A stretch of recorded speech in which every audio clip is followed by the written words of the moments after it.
When Maduna walked out of the Free State High Court, you could tell that this is a man not only released from prison, but released from emotional and psychological strain. You could tell that this is a man who has transitioned from anxiety to tranquility. You could tell that this is a man that has been saved from the dungeons of hell and put in a place of comfort and peace. So this is what had happened in the case of Maduna. Maduna had first appeared in the Magistrate Court of Frankfurt, facing one count of rape, which was brought in terms of Section 3 of Act 32 of 2007. And it was read together with Section 51 subsection 1 and Section 51 subsection 2 of Act 105 of 1997. And Maduna had been convicted for rape in that charge, in that matter.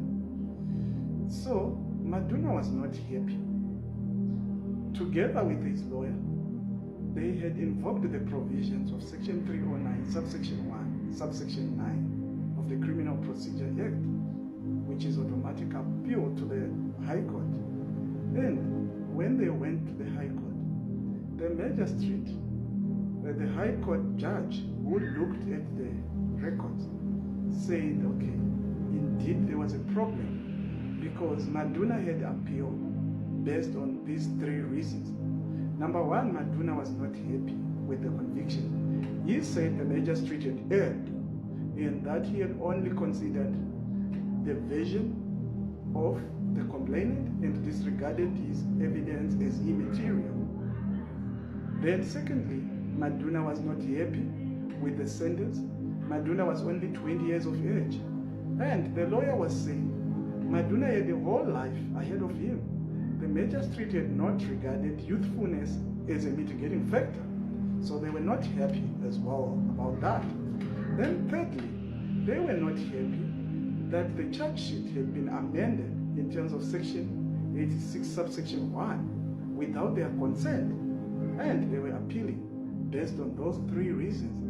So when they got to the High Court, Judge Lebucha, who looked at the matter holistically, said, when I look at the facts of the matter, there is a problem here. The magistrate who looked at this in the court or in the magistrate court made a mistake. Why did he not consider these material contradictions? Because when you look at it, the facts of the matter are as follows. Maduna was a 20-year-old young boy who was staying with the grandmother. And Maduna would text this young girl who was 16 years of age to say, come home, my grandmother is not here. And they would be indulging in sexual acts often at times. So this went on for quite some time.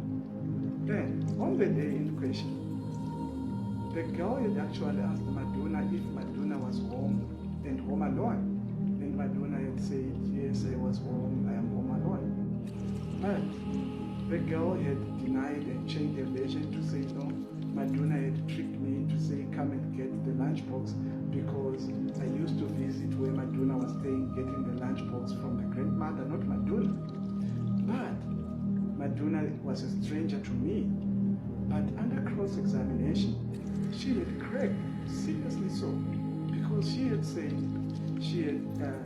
when asked why she was having Maduna's number in her cell phone, she said she had saved Maduna's number because it was a mistake. She thought she was saving a friend Kunz's number, but only to find that it was Maduna's number. And the defense lawyer went on and asked him, why is it that you had kept the number of a stranger and you had kept on talking to the stranger? And she said she wanted to transport from Frankfurt to Ritz, which was a nearby town, because Maduna was driving, so she decided not to delete Maduna's number.